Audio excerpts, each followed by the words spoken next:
Convido os irmãos para abrirem as suas Bíblias no Evangelho de Marcos, capítulo 2, versículo 23 ao 28. Evangelho de Marcos, capítulo 2, verso 23 ao 28. Diz assim a palavra do Senhor. Ora, aconteceu atravessar Jesus em dia de sábado as searas, e os discípulos, ao passarem, colhiam espigas. Advertiram-no os fariseus: Vê, por que fazem o que não é lícito aos sábados? Mas ele lhes respondeu: Nunca lestes o que fez Davi, quando se viu em necessidade e teve fome, ele e os seus companheiros? Como entrou na casa de Deus no tempo do sumo sacerdote Abiatar e comeu os pães da proposição, os quais não é lícito comer, senão aos sacerdotes, e deu também aos que estavam com ele, e acrescentou: O sábado foi estabelecido por causa do homem, e não o homem por causa do sábado. De sorte que o Filho do Homem é também Senhor do sábado. Vamos orar mais uma vez, meus irmãos, pedindo ao Senhor que nos agracie, nos oriente com a exposição da sua palavra. Pai querido, nós louvamos o teu nome, nós engrandecemos o teu nome, nós declaramos as tuas maravilhas. Nós temos diante de nós aqui, Senhor, a tua palavra, que foi lida e encontra-se aberta. E eu tenho plena ciência, Senhor, que careço do teu Espírito, da iluminação do teu Espírito, do discernimento que vem do Senhor, para que eu possa compreender esse texto e ministrar esse texto com fidelidade e aplicar esse texto para a nossa vida. Por isso, ó Pai, derrama sobre nós o teu Espírito, vem ungir mais uma vez os nossos lábios, a nossa mente, o nosso coração, e que as palavras dos meus lábios e o meditar do meu coração possam ser agradáveis na tua presença, ó Senhor, rocha minha e redentor meu. Amém. Meus irmãos, antes de iniciarmos propriamente a exposição desse texto, dessa perícope sacrossanta, eu queria destacar aqui algumas coisas à guisa de introdução para a gente entender o texto. Primeiro, esse texto ele está dentro de uma divisão do Evangelho de Marcos que eu tenho ressaltado diversas vezes, mas entendo que é importante essa repetição, que compreende do capítulo 2, versículo 1, até o capítulo 3, versículo 6. Ele está dentro dessa divisão aqui do Evangelho de Marcos. E o que é que nós temos aqui nessa unidade de pensamento que vai do capítulo 1, do capítulo 2, versículo 1, ao capítulo 3, versículo 6? Nós temos aqui Marcos retratando para nós a oposição dos líderes religiosos em relação a Jesus. E é uma oposição crescente. Ele vai mostrar que ela começa lá no coração desses líderes. Primeiro eles pensam, depois eles questionam os discípulos, depois eles levantam algumas questões para o próprio Senhor Jesus.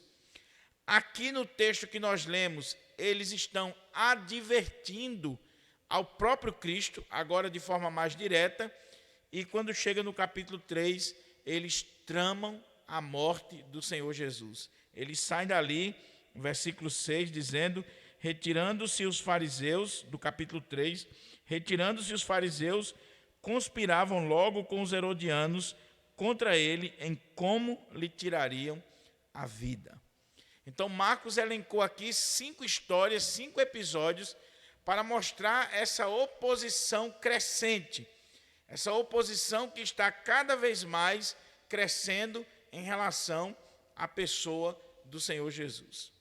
Segunda coisa para a gente entender esse texto é que nós jamais vamos compreender esse texto e o texto seguinte do capítulo 3, porque essas duas histórias, esses dois episódios vão falar praticamente do mesmo tema. Jesus está fazendo alguma coisa no dia de sábado e os líderes estão revoltados por causa disso. Nós jamais vamos entender essa perícope se nós não entendermos o zelo e o valor que os líderes judeus e os próprios judeus tinham para com a instituição do Shabat, do sábado, a guarda do quarto mandamento. Eles tinham um zelo exacerbado. É claro que nós estamos lidando com a lei de Deus e nós temos que ter zelo. Então eles tinham um zelo muito grande pela lei, pelo decálogo, os 10 mandamentos, que está registrado lá em Êxodo. Porém, esse zelo, ele vai se transformar num legalismo. Os líderes judeus, os rabinos, os estudiosos da lei, eles vão, à medida que eles vão crescendo em zelo em relação ao quarto mandamento, eles vão fazendo perguntas, questionamentos. Por exemplo, o mandamento diz que nós devemos trabalhar 6 dias, mas no 7º dia nós devemos descansar, parar todo o nosso trabalho. Não só nós, eu e você, mas os funcionários, os animais, tudo tinha que parar no sábado. Não podia ter nenhum trabalho no sábado. Então eles vão levantar perguntas. Se eu caminhar determinados quilômetros, será que eu realizei um trabalho no sábado? Se eu de repente tirar um animal que caiu no buraco, será que eu estou fazendo um trabalho no sábado? Então, os rabinos, eles vão criar uma série de leis em torno do mandamento do sábado, uma série de tradições, de mandamentos e preceitos de homens que vão cada vez mais apertando este mandamento. Por exemplo, eles criaram em torno de 39 leis só relacionadas à questão da guarda do sábado, do dia de descanso. E dentre esses mandamentos criados pelos rabinos, não necessariamente é um mandamento da lei de Deus, porque a lei de Deus é eterna, os mandamentos de Deus são eternos, mas a tradição dos rabinos, a interpretação dos rabinos, dentre esses mandamentos, tinha lá que você não podia debulhar espigas no dia de sábado. Então, esse zelo que eles tinham para com o sábado vai fazer com que eles se tornem legalistas em relação ao sábado, em relação à guarda do sábado, e criem leis, mandamentos, preceitos, normas de homens. A outra instituição que os judeus zelavam muito era a questão da circuncisão. Então, a guarda do sábado e a circuncisão eram distintivos fundamentais da religião judaica. A outra coisa, eu já destaquei, é a questão do legalismo. Jesus está lidando aqui com legalistas, pessoas que estão se opondo a ele por causa de um legalismo exacerbado que eles viviam. Então, eu queria chamar a atenção dos irmãos para o texto, para que a gente possa ir lendo esse texto, interpretando e aplicando para a nossa vida, para o nosso coração. O texto começa dizendo assim: ora, versículo 23 do capítulo 2 de Marcos. Ora, aconteceu atravessar Jesus em dia de sábado as searas. Alguns estudiosos, eles defendem que aqui já se teria motivo para dizer que Jesus quebrou o sábado, o mandamento do sábado. Mas é interessante que os líderes religiosos, eles não levantam essa questão. Porque no sábado você não podia caminhar determinados quilômetros, tinha um número de passos que você tinha que dar. Então o texto diz aqui que Jesus, num dia de sábado, ele está atravessando as searas. Não se sabe onde, não se sabe quando. Esse texto ele não tem uma ligação necessariamente cronológica com o texto anterior, nem com o texto que segue. Eu já falei para os irmãos que os relatos do Evangelho não necessariamente estão numa ordem cronológica, eles estão numa ordem teológica. Então, Marcos está elencando aqui 5 histórias, 5 episódios que aconteceram, que são fidedignos, mas que não necessariamente estão numa ordem cronológica. Se você olhar os evangelhos sinóticos nesse texto, você vai ver que entre o relato anterior, a discussão anterior e essa aqui, tem pelo menos 2 milagres. O milagre daquela mulher do fluxo de sangue e da filha daquele homem que procurou Jesus, aquele homem importante lá do povo judeu. Então, Jesus está atravessando as searas.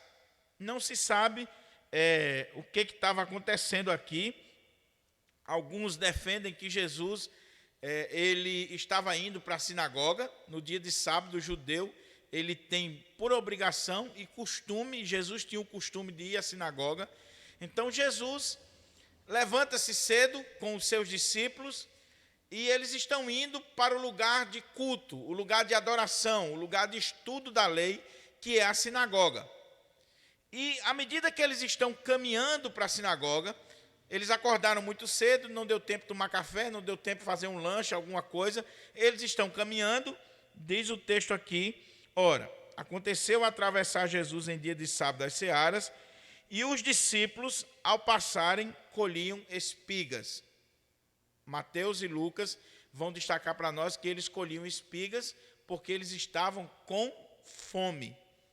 E essa informação é muito interessante porque ela vai casar com o exemplo que Jesus vai utilizar aqui de Davi. Então, os outros evangelistas sinóticos, eles vão dizer que os discípulos colhiam espigas porque estavam com fome, estavam com necessidade. Talvez, não se tem certeza sobre isso, acordaram muito cedo. Sabe aquele dia que você acorda na hora de ir para o culto, na hora de ir para a igreja, e não deu tempo de tomar café, você só se arrumou e vamos em direção à casa de Deus. E aí, quando eles estão atravessando as searas, junto com o mestre, de repente, eles começam a colher espigas. Estava na época aqui da colheita de trigo, e aí os discípulos eles começam a colher espigas. Lucas tem uma informação interessante que eles colhiam com as mãos, já eu vou explicar por que essa informação é interessante. São 2 detalhes que Marcos não dá, mas que é importante. Primeiro, que eles estavam com fome. Segundo, que eles colhiam com as mãos. Por que isso aqui é interessante? Porque o que esses discípulos estão fazendo não é pecado e nem tampouco eles estão transgredindo uma lei. Porque pode parecer estranho para a gente, né? Os discípulos estão atravessando as searas junto com Jesus, de repente eles veem as plantações de trigo e eles vão e pegam lá o trigo, começam a debulhar e comer. Como assim? Isso não é roubo? Se a gente olhar numa leitura apressada e a partir do nosso contexto, a gente pode dizer que os discípulos estavam roubando, mas eles não estavam roubando. O que eles estavam fazendo, eles tinham um amparo na lei de Deus, porque a lei de Deus, ela dizia, lá no Antigo Testamento dizia, que quando um dono de terra, um agricultor, aqueles homens ricos de Israel, eles iam fazer as suas colheitas, eles não podiam colher até as extremidades da terra. As extremidades da terra deveria ficar preservada a colheita, exatamente para quê? Para que os pobres, os órfãos, as viúvas, os viajantes, os transeuntes que caminhavam por aquelas searas, de repente, se eles estivessem com fome, eles podiam colher aqueles frutos, aquelas espigas, ou qualquer tipo de cereal, eles podiam colher e comer para matar a sua fome. Era a lei de Deus protegendo aqueles que nada têm. Então, isso está na lei. A lei dizia que o agricultor não podia colher tudo. Agora, tinha uma regra. Qual era a regra? A regra é que você só podia colher com as mãos. Você não podia usar nenhum tipo de instrumento cortante, como, por exemplo, uma foice. Vá lá para o livro de Deuteronômio, vá lá e veja 23, 25. Vamos ler aqui para a gente entender esse texto. Deuteronômio 23, 25. Olha como é que diz aqui a palavra do Senhor. Diz assim: quando entrares na seara do teu próximo, com as mãos arrancarás as espigas, porém na seara não meterás a foice. Ou seja, Deus, ele se preocupa com o órfão, com a viúva, com o pobre, com a pessoa que está necessitada, mas Deus também olha para o dono da terra. Deus conhece a natureza humana, Deus sabe como nós somos. Então você sabe muito bem, você tem um pé de acerola na sua casa, aí chegou o seu amigo ou a sua amiga e de repente viu as acerolas lá bem bonitas e você diz assim: se quiser tirar umas acerolas, pode tirar, ou um pé de manga. A natureza humana é tão corrupta que se você não tiver cuidado, a pessoa vai tirar todas as acerolas do pé, ela vai pegar um saco bem grande, vai pelar tudo. Se for um pé de manga, é arriscado ela encostar a mala do carro ou uma caminhoneta e levar tudo. Não é assim o ser humano? Então, Deus estava protegendo também o dono da terra e dizendo: olha, a lei diz que as extremidades não podem ser colhidas, é para os viajantes, para os pobres. Agora, você não pode meter a foice na seara do seu próximo. Se você quer pegar para comer, pega com a mão, é aquilo que você precisa. Meter a foice, usar qualquer tipo de instrumento para colher as espigas, não pode. Então a lei não permitia. Por isso que Lucas está dizendo que os discípulos, eles estavam colhendo espigas com as mãos. Ou seja, ele está dizendo assim: os discípulos estão de acordo com a lei. Eles não estão fazendo nada que vá de encontro à lei de Deus. Eles estão cumprindo a lei como ela estabelecia. Qual era o problema? Eles não estavam cumprindo a tradição dos homens, as leis dos rabinos, as leis daqueles que eram legalistas. Então, vamos ler de novo o texto. Ora, aconteceu atravessar Jesus em dia de sábado as searas, e os discípulos, ao passarem, colhiam as espigas. A grande pergunta desse texto é o seguinte: isso aqui aconteceu lá no campo, lá dentro do mato, entre as searas. Como é que os líderes religiosos ficaram sabendo? Como é que eles ficaram sabendo? Duas possibilidades. Primeiro, eles estavam à espreita. Eles estavam investigando. Eles seguiam os passos. Eles ficavam observando tudo que Jesus fazia e os seus discípulos faziam. Então, se Jesus saiu no dia de sábado com os seus discípulos e está caminhando, eles estão atrás e estão observando. Segunda coisa, pode ser que quando os discípulos chegaram na sinagoga, eles chegaram contando aquilo que aconteceu no caminho, ou eles ainda vinham debulhando as espigas e comendo. O fato é que, olha o que é que diz o versículo 24. Advertiram-no os fariseus. Veja, meus irmãos, que até aqui a perseguição e a oposição ao Senhor Jesus, ela vem como que velada e indireta. Eles pensam, eles questionam os discípulos, eles levantam pergunta para Jesus, mas agora o texto aqui é muito forte. Eles olham para Jesus e, muito embora não tenha sido Jesus que tinha colhido as espigas, o texto não está dizendo isso, está dizendo que foram os discípulos, eles advertem ao Senhor. Advertiram-no os fariseus. Os fariseus vão se dirigir ao próprio Jesus. E de forma severa, de forma contundente, eles vão advertir ao Senhor Jesus. Por que eles estão advertindo o Senhor Jesus e não os discípulos? Porque questão aqui é o seguinte: se os discípulos estão fazendo e eles imitam o mestre, e o mestre não está fazendo nada, a culpa é do mestre. Então, eles estão advertindo exatamente o Senhor Jesus, e eles estão tendo uma oportunidade de, mais uma vez, levantar uma acusação contra o Senhor Jesus. Então, diz: advertiram-no os fariseus. Vê, preste atenção, observe, dá uma olhada aqui. O senhor não está vendo o que está acontecendo? Você não está observando isso aqui? Você não está vendo o que os seus discípulos estão fazendo num sábado? Num dia de descanso? Vê. Por que fazem o que não é lícito fazer aos sábados? Olha o questionamento que eles estão colocando diante do Senhor Jesus. O senhor não está vendo?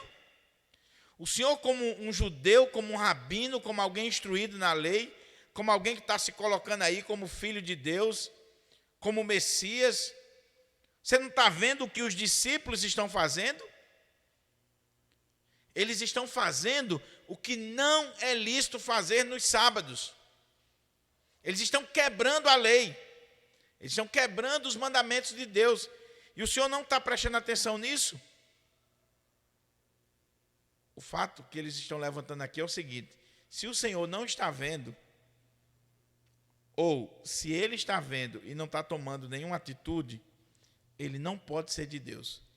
Porque alguém que quebrava o mandamento do sábado, ele não podia ser considerado uma pessoa de Deus. Uma pessoa que era comprometido com a lei de Deus, com as coisas de Deus. Era alguém totalmente renegado entre os judeus. Então, eles levantam uma pergunta para o Senhor. Advertiram os fariseus: vê, por que fazem o que não é lícito aos sábados? Por que eles estão fazendo isso? Foi o Senhor quem determinou? O Senhor está permitindo? O Senhor é conivente? O Senhor faz parte disso aí? Eles estão colocando essa questão, e no entendimento deles, eles estão agora colocando Jesus no canto da parede, pegaram Jesus no contrapé. Mas aí, meus queridos irmãos, a resposta de Jesus e a maneira como Jesus vai tratar com esses líderes legalistas é algo que nos impressiona, porque Jesus vai dar aqui 3 ou 4 respostas a esse questionamento deles, que deve nos chamar a atenção e que deve fazer com que a gente aprenda a lidar com legalismo, com tradição dos homens. Então, olha como é que diz aqui o texto. Mas, esse mas fazendo o contraste, mas ele lhes respondeu. Ele está respondendo aqui aos fariseus, aos legalistas, aqueles que eram extremamente cuidadosos com a questão da guarda do sábado e a tradição dos anciãos. Mas ele lhes respondeu: nunca lestes o que fez Davi? Primeira coisa que me chama a atenção aqui, meus irmãos, é que Jesus vai lidar com os legalistas, vai responder àqueles líderes religiosos, os fariseus, não com argumentos pragmáticos, não levantando questões pragmáticas, ou debates em torno da tradição dos homens. Jesus vai chamar a atenção para a palavra de Deus. E ele vai dizer assim: nunca lestes? Vocês não estão lendo a Bíblia, não? Vocês que se acham tão conhecedores da palavra, vocês que são tão zelosos pela lei, vocês que se dizem tão conhecedores do Antigo Testamento, vocês nunca leram o que aconteceu com Davi? Em outras palavras, Jesus está dizendo assim: vamos para a Bíblia, vamos ver o que está escrito, vamos olhar o que diz a palavra de Deus. Vocês não leram? Quanto tempo faz que vocês não leram a Bíblia? Quanto tempo faz que vocês não leram o primeiro livro do profeta Samuel? Vocês esqueceram do livro de Samuel? Vocês só estão lendo o Decálogo? Vocês só estão lendo o Pentateuco? E os profetas? E o primeiro livro de Samuel, capítulo 21, que vai narrar essa história de Davi. Então Jesus chama a atenção para a palavra de Deus. Para a palavra de Deus. E meus irmãos, isso aqui é fundamental para nós. Como é que nós enfrentamos o legalismo? Como é que nós enfrentamos a tradição dos homens? Os preceitos dos homens, nós enfrentamos com a palavra de Deus. Não é com a regrinha da igreja, não são com os documentos da igreja, nós enfrentamos com a palavra de Deus. A palavra de Deus é que deve ser a nossa única regra de fé e de prática. Os nossos símbolos de fé, eles só têm alguma importância para nós se eles estão de acordo com a palavra de Deus. A confissão de fé de Westminster, os catecismos, ou o catecismo de Heidelberg, ou qualquer símbolo de fé, ele só vale se ele for uma exposição fiel das Sagradas Escrituras. A palavra está acima de qualquer credo, de qualquer confissão, de qualquer norma ou mandamento de homens. É a palavra de Deus. E uma das coisas que mais me entristece, sobretudo no contexto reformado e presbiteriano, é que muitas vezes a nossa Constituição ela tem mais autoridade do que a palavra de Deus. Tem pessoas que conhecem mais a Constituição da igreja, o digesto da igreja, do Supremo Concílio, do que as Sagradas Escrituras. Ele sabe citar os artigos da Constituição de cor, mas ele não consegue citar a palavra de Deus. Então Jesus chama a atenção para a palavra. Nunca lestes? Vocês estão fracos de Bíblia. Vocês estão esquecendo, vocês se acham tanta coisa e vocês estão esquecendo da palavra de Deus. Então ele diz, nunca lestes o que fez Davi? Irmãos, sabe o que Jesus está fazendo aqui? Jesus está voltando o argumento para eles. Jesus está devolvendo a pergunta. Imagine que eles estão atirando em Jesus com uma pistolazinha pequenininha, e Jesus pega um canhão e direciona para eles. É isso que está acontecendo aqui. Porque o que Jesus vai fazer? Olha como é que diz o texto. Mas ele lhes respondeu, nunca lestes o que fez Davi? Quando se viu em necessidade e teve fome, ele e os seus companheiros? Essa história aqui está lá em 1 Samuel capítulo 21. Davi estava fugindo de Saul, e aí naquele contexto de perseguição e de viagem, e vai para lá, vem para cá, ele com os homens teve fome, não tinha nada para comer, eles entraram na casa de Deus e conversaram com o sacerdote, e a única coisa que tinha lá eram os pães da preposição. E aí eles foram lá e comeram desses pães.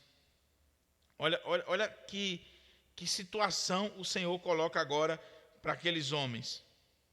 Davi, que é o grande ícone da nação de Israel, o grande ídolo da nação de Israel, daqueles homens, que eles tanto queriam a volta, o retorno da glória do reino davídico, que eles tanto almejavam por aquele poder da época de Davi.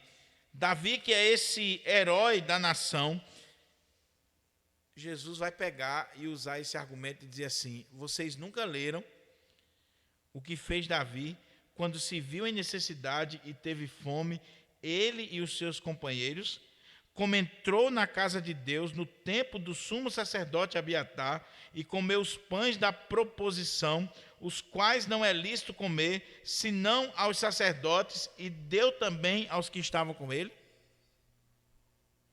Vocês nunca leram isso? O argumento de Jesus é fortíssimo. Porque esse episódio aqui é uma pedra no sapato dos fariseus, dos líderes judaicos, de toda a liderança de Israel. Quando você lê o relato dos evangelhos sinóticos, se eu não estou enganado é Lucas, ele vai colocar aqui na palavra de Jesus, que Jesus disse assim, que ele comeu e ficou sem culpa. Ele não foi culpado por isso, nem ele, nem os que com ele estavam. Ele nem foi punido naquele tempo, nem depois. E aí, como é que vocês fazem? Como é que vocês resolvem essa situação? Vocês nunca leram? É claro que eles tinham lido. Mas eles fechavam os olhos, porque está claramente aqui expresso que Davi quebrou a lei. Davi quebrou a lei. O que eram os pães da proposição? Os pães da proposição eram pães que eram colocados em uma mesa de ouro, uma mesa muito bonita de ouro, que ficava à entrada do Santo dos Santos. E aqueles 12 pães, eles eram colocados diariamente ali, representando as 12 tribos de Israel.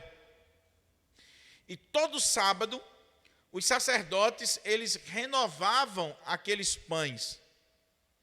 Aqueles pães eram tirados, e aí o pão que tinha ficado ali, o pão que ficou agora velho, aquele pão, ele poderia ser comido somente pelos sacerdotes. Somente eles. Então, no sábado, eles renovavam os pães, colocavam pães novos em cima da mesa, e aí aqueles pães velhos, eles pegavam, e aí o sacerdote, ele podia comer. Era assim que estava na lei. O que Davi fez? Ele chegou lá, o sacerdote disse, olha, nós só temos aqui os pães da proposição. E agora? Ele disse, traga para cá. Porque os seus homens estavam com fome. Olha como é que diz o texto. Mas ele lhes respondeu, nunca lestes o que fez Davi quando ele se viu em necessidade e teve fome? É a mesma situação dos discípulos. A mesma situação. Os discípulos estavam colhendo espigas no dia de sábado porque estavam com fome. Davi comeu os pães da proposição porque estava com fome. Ele e os homens que estavam com ele. Então Jesus diz, vocês nunca leram isso? Vocês nunca viram isso? Ou vocês estão fazendo de conta que não viram? Jesus está revelando aqui, meus irmãos, a hipocrisia daqueles fariseus, a hipocrisia dos religiosos, dos legalistas, e que não é diferente nos nossos dias. O legalista, ele tem a tendência de ser seletivo. Ele tem a tendência de apertar em uns e não apertar em outros. Igrejas legalistas, pastores legalistas, geralmente eles têm a tendência de oprimir os mais fracos, os pobres, e fechar os olhos para os ricos. Eu conheço alguns exemplos de pessoas que são membros de igreja extremamente legalistas e que irmãs são disciplinadas porque usou uma joia, porque colocou um batom, porque cortou as pontas do cabelo, enquanto que as madames ricas, cheias de dinheiro, elas vão para o salão, elas fazem o cabelo, elas usam uma maquiagemzinha discreta, mas usa, e os pastores fazem de conta que não estão vendo. Que não estão vendo. Por quê? Por causa do dízimo, por causa do nome, por causa da família. O legalista, ele tem essa tendência à hipocrisia de apertar uns e afrouxar com outros. Então, Jesus está dizendo assim, vocês não leram ou vocês fizeram de conta que isso aqui não existe? Como é que vocês resolvem isso aqui? Isso aqui, como eu disse, era uma pedra no sapato deles. Eles não tinham o que responder. Davi quebrou a lei e ficou sem culpa. E agora, como é que resolve isso aqui? Era lei, era mandamento. Dizia que não podia comer senão o sacerdote. E Davi comeu. E agora? Davi vai deixar de ser o ícone da nossa nação? Davi vai deixar de ser a pessoa que nós reverenciamos porque fez isso? Vocês estão julgando os meus discípulos porque eles pegaram as espigas e colheram e comeram com fome? Vocês julgam Davi também? Está vendo como o argumento de Jesus é forte? Vocês julgam Davi? O ponto aqui, meus irmãos, é que Davi entendeu, e isso aqui vai ser trabalhado mais na frente, que a vida humana, ela tem valor, e ela está acima de qualquer lei. A vida humana, o valor da vida humana. O valor do ser humano. Aqueles homens não podiam morrer de fome. Tinha pães ali em cima da mesa. Então, o valor da vida, ele podia quebrar aquela regra, aquilo ali, por causa da vida daqueles seres humanos. Então, olha o que é que diz aqui. Como entrou na casa de Deus, no tempo do sumo sacerdote Abiatar, e comeu os pães da proposição, os quais não é lícito comer, senão aos sacerdotes, e deu também aos que estavam com ele, e acrescentou. Aí ele vai dar mais um argumento. Ele vai chamar a atenção para a Escritura, para o exemplo de Davi, e agora ele vai dar mais um argumento, e nós estamos aqui como que num funil, está afunilando a coisa, está chegando o propósito, por que Marcos escreveu essa história. Por que esse episódio dos discípulos colhendo espigas e comendo, e essa controvérsia foi registrada por Marcos? O ponto está aqui. Olha o que ele diz. E acrescentou: o sábado foi estabelecido por causa do homem, e não o homem por causa do sábado. Veja qual é o ponto aqui. Meus irmãos, Jesus vai mostrar para aqueles líderes religiosos, legalistas, o seguinte: vocês estão interpretando erradamente o mandamento do sábado. Porque quando você olha para o mandamento do sábado, você não pode olhar para o mandamento do sábado como algo legalista. Deus não é sádico, Deus não quer nos punir. Deus não é um estraga-prazer. Quando Deus estabeleceu o mandamento do sábado, Deus estabeleceu por causa do homem, para o bem do homem, para o deleite do homem, para o prazer, para a vida, para o benefício do homem. Mas o que esses líderes estavam fazendo? Estavam tornando o mandamento do sábado algo que é tão bonito, tão maravilhoso na lei de Deus, que é para o bem do homem, estava tornando algo pesado, farisaico, religioso. Regras, mandamentos, peso sobre a vida do ser humano. E aí eles não tinham prazer mais na guarda do mandamento, porque eles perderam a visão de qual era o propósito do mandamento do sábado. Qual era o propósito? Deus fez o sábado por causa do homem, para o bem do homem, para o bem-estar, para a sua saúde física, mental, emocional, para a sua saúde espiritual.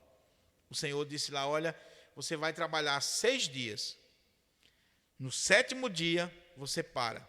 É o Shabat, é o descanso. E esse dia vai ser dedicado ao Senhor, às coisas do Senhor. Você vai, junto com a sua família, se dedicar à adoração. Vai parar tudo. E isso é para o seu bem. Eu estou fazendo isso aqui por causa de você. Eu não estou fazendo isso aqui pura e simplesmente porque é um ditador. Não, Deus está fazendo para o bem. E a gente precisa restaurar isso aqui, meus irmãos, porque nós vamos, nas aplicações, eu vou chamar mais atenção para isso, mas nós precisamos entender que os mandamentos de Deus, eles são eternos, inclusive o mandamento do sábado. Inclusive o mandamento de que você deve tirar um dia de descanso na sua vida. É para o seu bem, Deus fez para você. E se você trabalha 7 dias por semana, se você trabalha como um louco, entra mês e sai mês, se você não tem um período da sua vida em que você descansa, além de você estar quebrando a lei de Deus, você está destruindo a sua vida. Está destruindo a sua vida. Alguns anos atrás, eu li, não sei, eu não sou médico, não sou da área, mas eu li que uma pessoa que trabalha ininterruptamente, se ela trabalha mais de 7 dias, se ela passa os 7 dias trabalhando, por exemplo, se ela for fazer uma cirurgia, ela tem tendência a ter uma hemorragia grave, porque o seu organismo não descansou. Então ela precisa ter um tempo de descanso. Deixa eu fazer uma observação aqui, inclusive para você que está nos assistindo. Não tente ser mais sábio do que Deus. Não tente dizer que você é mais inteligente do que aquele que lhe fez, que é o Criador. Ele conhece você. Ele conhece a nossa estrutura. E se ele disse que nós devemos trabalhar 6 dias e tirar um dia da semana para descanso, não tente ser mais sábio do que Deus. O que Jesus está colocando aqui é o seguinte: vocês deturparam o mandamento do sábado. Aquilo que era para ser uma fonte de alegria, de prazer, de deleite, de renovação na vida, vocês transformaram em algo religioso, farisaico, pesado, triste, legalista. Por isso que até hoje as pessoas têm problema quando se fala ou no sábado ou no domingo como dia do Senhor, que é o nosso caso. Tem problema. A pessoa olha pelo lado negativo, como uma regra, uma obrigação, como uma imposição da religião, da igreja, do pastor sobre a sua vida. Se você está vendo como regra, como imposição, como algo pesado, você não entendeu qual o propósito do mandamento. Porque, como diz nas cartas de João, os mandamentos do Senhor não são pesados. Eles foram dados para o nosso bem. Eles foram dados para servir como bênção para a nossa vida. Mas Jesus usa outro argumento. Ele diz, e acrescentou, o sábado foi estabelecido por causa do homem, e não o homem por causa do sábado. É para o bem de vocês. Aí ele diz, de sorte que o Filho do Homem é Senhor também do sábado. Aqui nós atingimos o clímax dessa narrativa. E está aqui porque que Marcos registra essa história. Lembra do propósito do Evangelho de Marcos? Marcos está contando a história de Jesus. Marcos está narrando para nós a história do Senhor Jesus. E ele está provando por A mais B que Jesus é o Cristo, o Messias, o enviado de Deus. Ele é o Filho de Deus. Ele está mostrando para nós que Jesus é o Senhor. Ele é Senhor sobre as enfermidades, Ele é Senhor sobre a natureza, Ele é Senhor sobre a vida humana, quando Ele convoca os seus discípulos, e aqui Ele vai mostrar que Ele é Senhor do sábado. Ele não só é Senhor sobre a natureza, sobre os seres humanos, sobre os seres espirituais, quando Ele expulsa demônio, sobre as doenças, mas Ele é o Senhor do sábado. Foi Ele que estabeleceu o sábado, foi Ele que criou o sábado. Ele é Deus, Ele é o Senhor do sábado. Então, se Ele é o Senhor, Ele sabe como é que o sábado deve ser guardado. Aquela advertência não lhe diz respeito, porque se os discípulos estivessem quebrando a lei de Deus, que não era o que eles estavam fazendo, o Senhor Jesus, como aquele que é o Senhor do sábado, que é o que fez a lei, ele tomaria as providências. Mas os discípulos não estão quebrando a lei de Deus, eles estão quebrando a lei dos homens. A tradição dos homens, o mandamento dos homens. Eu não estou dizendo aqui que você está livre para quebrar a lei dos homens. Eu estou falando aqui de tradições, de tradicionalismo barato. Era isso que estava acontecendo aqui. Eu estou falando aqui de uma interpretação do mandamento de Deus que vai além do que Deus quis, do que Deus estabeleceu. E aí nós não estamos sujeitos a esse tipo de regra ou de interpretação. Então ele diz, de sorte que o Filho do Homem é Senhor também do sábado. Essa expressão Filho do Homem divide os intérpretes, porque alguns querem dizer o seguinte, que aqui está simplesmente chamando a atenção para a humanidade de Jesus. Você sabe que quando há essa expressão Filho do Homem, a palavra de Deus ela coloca como para chamar a nossa atenção para a natureza humana de Jesus. Ele é filho de Deus, mas ele também é filho do homem. Ele é divino e ele é humano. Ele é 100% Deus e ele é 100% homem.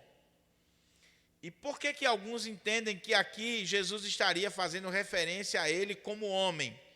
Olha, por quê? Porque ele disse anteriormente o quê no versículo 27? Como é que está no versículo 27? Olha aí. E acrescentou, o sábado foi estabelecido por causa do homem. O homem, um homem comum. E não o homem por causa do sábado. Então ele está dizendo, olha, o sábado ele foi estabelecido, ele foi feito por causa do homem, do ser humano. E não o contrário. De sorte que o filho do homem, então alguns intérpretes querem dizer, de sorte que eu como um homem comum, um ser humano comum, é senhor do sábado. Porém, essa interpretação ela não encontra respaldo bíblico. Por quê? Porque a expressão filho do homem, toda vez que ela é utilizada nos evangelhos, ou a grande maioria das vezes, para se referir a Jesus, ela está sendo usada com um caráter profético, escatológico. Essa expressão ela vem lá do livro do profeta Daniel, que vai falar que o filho do homem é esse Messias que é enviado pelo Pai. Então, e é isso que Marcos está fazendo aqui. O filho do homem, ou seja, o Messias, aquele que foi enviado por Deus, que está lá na profecia de Daniel, ele é o Senhor do sábado. Ou seja, Jesus, aquele que estava diante deles, Jesus de Nazaré, e que Marcos está contando a história, ele é o filho do homem, ele é o Deus encarnado, ele é o enviado do Pai, ele é o Senhor do sábado. Ele tem autoridade sobre o sábado. Ele sabe corretamente como é que o sábado deve ser guardado, como é que deve ser cumprido, porque foi ele que fez essa lei, foi ele que estabeleceu, ele é o Senhor. Quem cria, estabelece a regra. Se você cria um carro, você vai dizer qual é a cor dele, qual é o design, o que ele vai ter, o que ele não vai ter. Você é o Senhor daquele ali. Então, ele criou o sábado, a lei do sábado, ele estabelece a regra, como é que deve ser. E a regra dizia que 6 dias você trabalha, no 7º dia você descansa, e você, naquele dia, você, a sua família, até os animais deveriam descansar e dedicar-se às coisas do Senhor. Mas aí os homens, querendo dar uma mãozinha para Deus, os homens começam a pensar e a ficar filosofando em cima do mandamento, e com isso vão criando leis, regras, preceitos, mandamentos de homens para impor ou para subjugar a vida das pessoas. Quais são as lições que nós podemos tirar daqui, meus irmãos, para a nossa vida, para o nosso coração, e eu estarei encerrando. Em primeiro lugar, esse texto vai mostrar para nós que a gente tem que ter muito cuidado com o legalismo e com os legalistas. Não tem nada mais perigoso do que legalismo e legalistas. O legalista é aquele que fica à espreita, observando, julgando as pessoas, medindo o tamanho do cabelo, o tamanho da roupa, olhando a vida das pessoas, espreitando a vida das pessoas. São os delegados de Jesus, que vivem cuidando da vida dos outros. Esses fariseus não deixavam Jesus em paz, e os seus discípulos. O legalista ele tem essa tendência de sempre estar cuidando da vida dos outros. Eles mesmos não vivem aquilo. Eles são hipócritas, eles quebravam a lei, eles, por fora, eles aparentavam uma religião totalmente saudável, cumpridores da lei, mas por dentro só Deus sabe. Eles estabeleciam essas regras para os outros, mas nem com o dedo eles queriam levar e queriam cumprir aquilo ali. Eles são hipócritas, mas gostam de cuidar da vida dos outros. Então, cuidado para você não ser um legalista, para você não ser alguém que vive se importando com a vida dos outros, criando regras. Lendo a Bíblia, não para a sua vida, lendo a Bíblia para criar regras e mandamentos para os outros. Lendo a Bíblia para estabelecer leis e princípios para os outros. Querendo que as pessoas se vistam do seu jeito, do seu gosto, nada disso. Cuidado com isso. Segunda coisa, esse texto aqui é um dos textos mais lindos do Novo Testamento para falar para nós que Deus se importa com vida e que Deus também trata de justiça social. E aqui não tem nada a ver com ideologia política, por favor. Aqui Deus tanto cuida do pobre, da viúva, do estrangeiro, do viajante, como ele se preocupa e cuida do rico, do proprietário, do agricultor. Inclusive aqui o cara tinha as searas, era dono de terra. A lei de Deus dá o direito de você possuir sem problema algum, se for de forma legítima. Então, aqui, não venha querer colocar ideologia política aqui. Deus protege o pobre e Deus protege o dono da terra. Portanto, essa ideia de invadir terra, destruir terra, tudinho, não venha querer amparar na Sagrada Escritura, que não tem amparo. Não tem amparo. O Senhor está protegendo os dois. Justiça social tem que ver os dois lados. Tanto o lado do dono da terra, do empresário, do agricultor, como do pobre. E veja, meus irmãos, que coisa interessante. Deus está preocupado com vidas.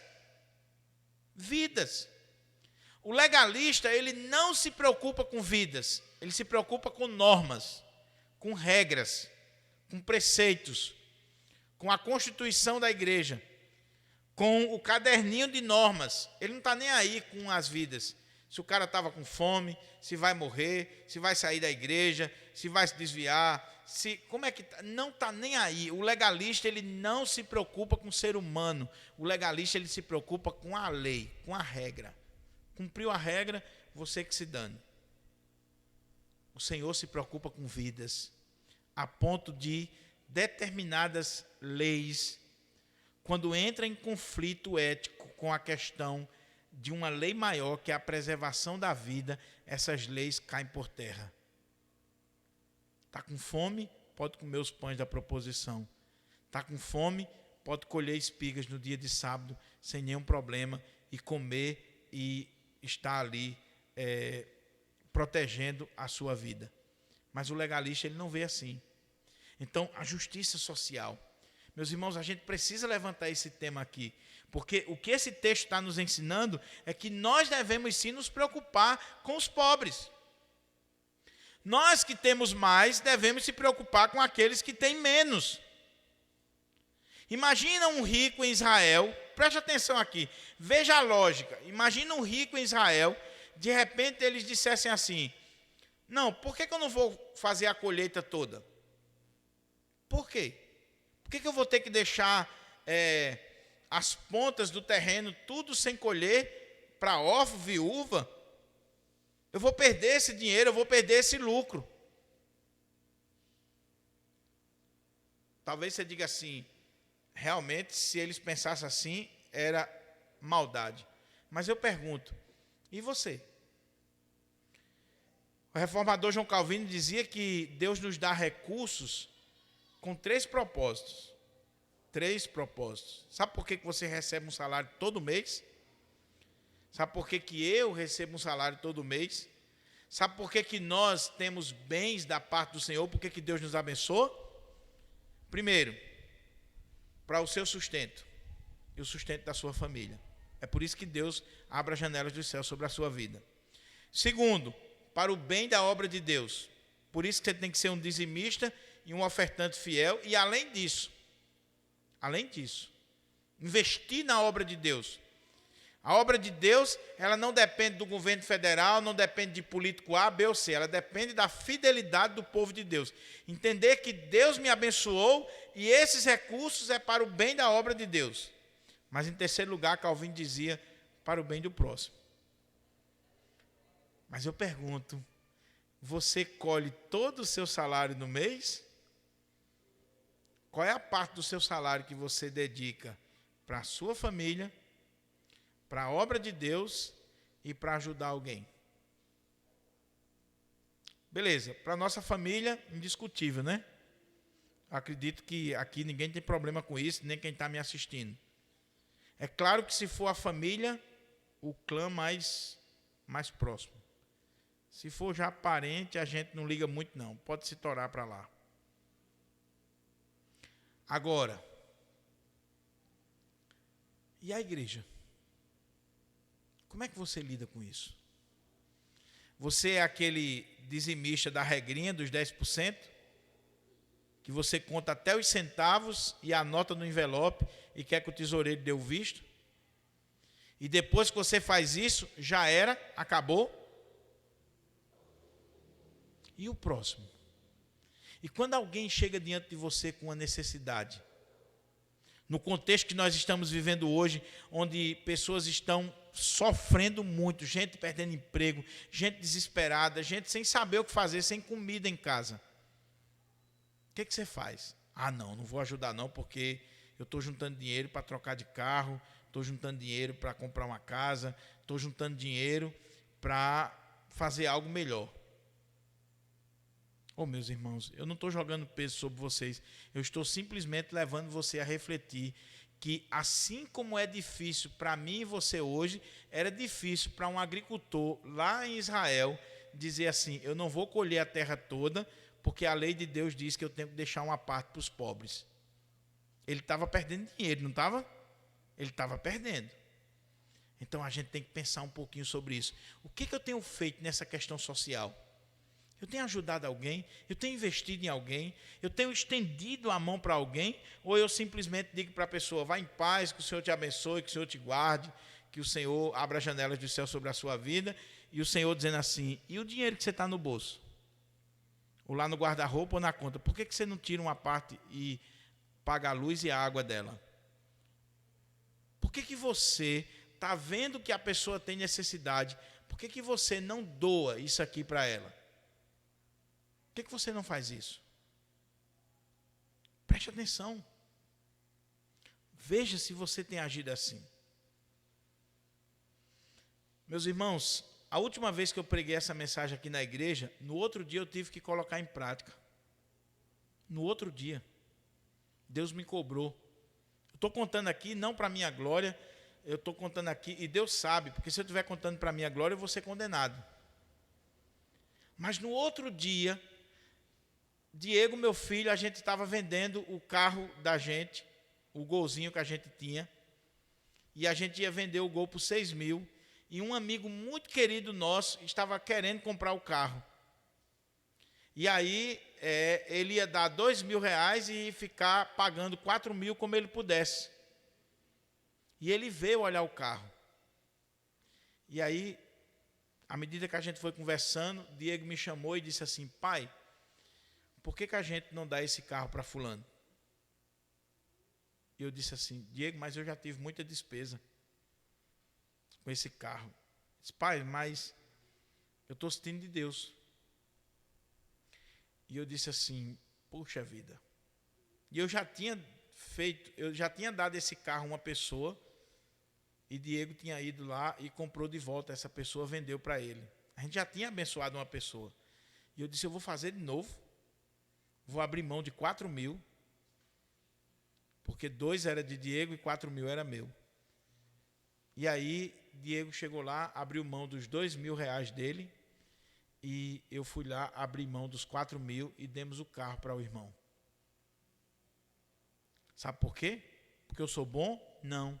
Porque na hora, Deus falou comigo assim, você pregou domingo, isso foi, eu acredito que na terça-feira, né, André? Na terça-feira, na hora que Diego levantou aquela questão para mim, Deus falou no meu coração e disse assim, você pregou domingo que os irmãos deveriam abençoar o seu semelhante. E agora? Por que você não faz? E eu tive que fazer. Deus deseja que nós abençoemos o nosso semelhante. É o princípio da justiça social. É muito fácil cobrar do governo, é muito fácil cobrar da igreja, é muito fácil querer dividir os bens dos outros, porque tem um bocado de socialista de meia tigela nos nossos dias, inclusive nas igrejas, que fica dizendo que tem que dividir, que tem que dividir. Divida primeiro o seu carro, miserável. Divida primeiro o seu salário. Divida primeiro os brinquedos do seu filho. Um dia eu peguei um desses socialistas de meia tigela, veio discutir comigo, e aí ele, não, porque não sei o quê, porque a igreja e não sei o quê, papapá. Eu disse, vamos fazer o seguinte, já que você está falando mal da igreja, o seu filho tem não sei quantos brinquedos, brinquedo bom, e o menino vizinho da sua casa, que eu sei da história todinha, o menino vizinho da sua casa é pobre, não tem nem brinquedo. Vamos começar dentro de casa, você vai pegar os brinquedos do seu filho de luxo, você vai dividir no meio e vai dar para aquele menino pobre, do lado da sua casa.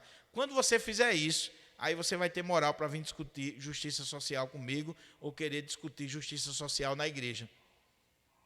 Que é muito fácil apontar o governo, apontar a igreja, apontar os pastores, apontar as pessoas. Comece você. Você tem um carro de luxo e você quer justiça social, quer defender isso, venda e compre 2 popular, um para você e dê outro para um pobre. Mas não faz não, né? Não faz não. Porque nós amamos os bens materiais. Nós não amamos o ser humano. E eu não estou dizendo aqui que a Bíblia manda você vender o que você tem para dar tudo aos pobres. A Bíblia não manda isso. Agora que a Bíblia manda você exercer justiça social, ajudar o semelhante, manda. Aí sim.